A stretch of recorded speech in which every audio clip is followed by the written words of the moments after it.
y'all don't really want it like that. Yeah, here comes the, no, here comes the. G'day folks, welcome to another C-Swift Brothers Juniors weekly wrap, proudly brought to you by ASN Cairns for all your supplement needs. At the weekend, round 12 of the junior competition, the penultimate round of fixtures saw us all over at Jones Park, which was great to see. Saturday morning, some fantastic performances by our non-competitive sides, scoring plenty of tries and making plenty of tackles and enjoying themselves, which we always love to see. So great work for all the young ones. They'll move into this final weekend this weekend with a gala day again over at Jones Park in what will be their final matches for the season. Moving into the competitive age groups, that got underway on Friday night with our under-15s coming away with a hard-fought 30 points to 16 victory over a very plucky Mossman Sharks side. Whilst in that match, Saifu Savage and Jackson Barling both grabbing doubles. Before, in the under-16s match, coming away with a 30 points to 12 victory over Kangaroos, which will see those guys finish second on the table.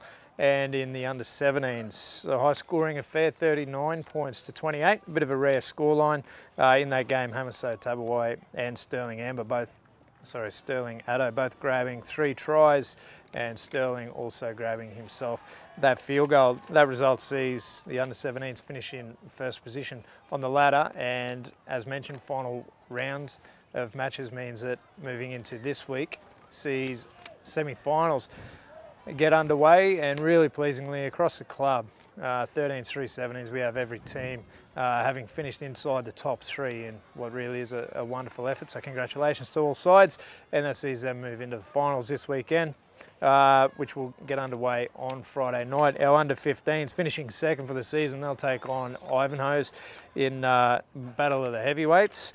So looking forward to that clash. Whilst in the under-16s, they ended up finishing second to Edmonton Storm, who they will meet on the weekend. The winner of both those matches going straight through to the grand final in 2 weeks, and same for our under-17s, who will take on the second placed Suburbs. The winner of that advancing straight through to the grand final.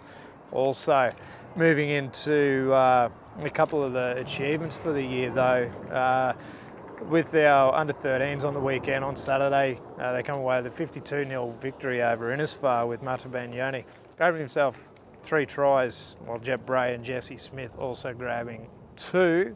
That saw Mata finish 5th in the overall try-scoring stakes for the season with 13 tries, and Elijah Freeman-Narkati finishing the season in 4th position with 80 points in total. So congratulations to all those guys. The one sour point from the under-13s clash was the shoulder injury to young Caleb Eaton, who's been a linchpin of their attack so far this season, and his loss will be heavily felt.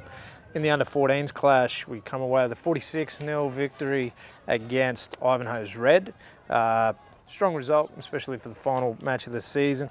Del Wigmore grabbing himself a double to push his season tally to 18 and finishing 4th on the tally for the season. Shannon McChesney finishing second on the point scoring ladder with 102 points, made up of 37 goals and I don't know, a few tries too for good measure. That sees the side finish in 3rd position, and they'll meet Tully this weekend in the first round of semi-finals.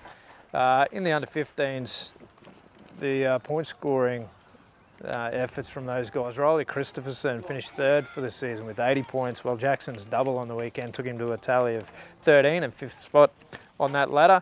Whilst in the 17s, Hamaso's treble took him to 13 for the season, and combined with his 24 goals, saw him top the try scoring list, the goal scoring list, and the overall points list with 100 points. So congratulations to Hamaso, who was pretty ably supported throughout the year, with Munro Stevens bagging himself 11 tries to finish second on the ladder for try scorers, and Hilam Lukey, whose 8 tries saw him finish in 3rd position. So fantastic efforts by all of those players. Congrats on your achievements thus far this year. With me now, I've got one of the stars of our under-14 side, Nick Maguire. Nick, welcome. Hey. Nick, obviously this weekend you move into semi-finals. It's the first time that this side has made the finals. You've had a big improvement over the last couple of years. 2 years ago finishing 15th, last year into 7th, and this year finishing in 3rd. What's been the key to this improvement? Just more focus in our game, and we're picking up each year and improving even more. What's been the biggest area of improvement, do you think? Mainly our defence. Yeah? Yep. Could be better. And has that been more because of your improvement as individuals, with your individual tackling technique, or as a group, or it's gone hand in hand? As a group. Yeah, nice. And moving into this weekend against Tully, obviously you guys played them a couple of weeks ago, and Tully, well, they spanked us, to be quite honest. How are we going to turn that around this weekend? How do we get the good result against Tully? Keep our talk up, heads up, and just focusing on the big things. And what's your predicted scoreline for the game? 18-24. 2? Brothers.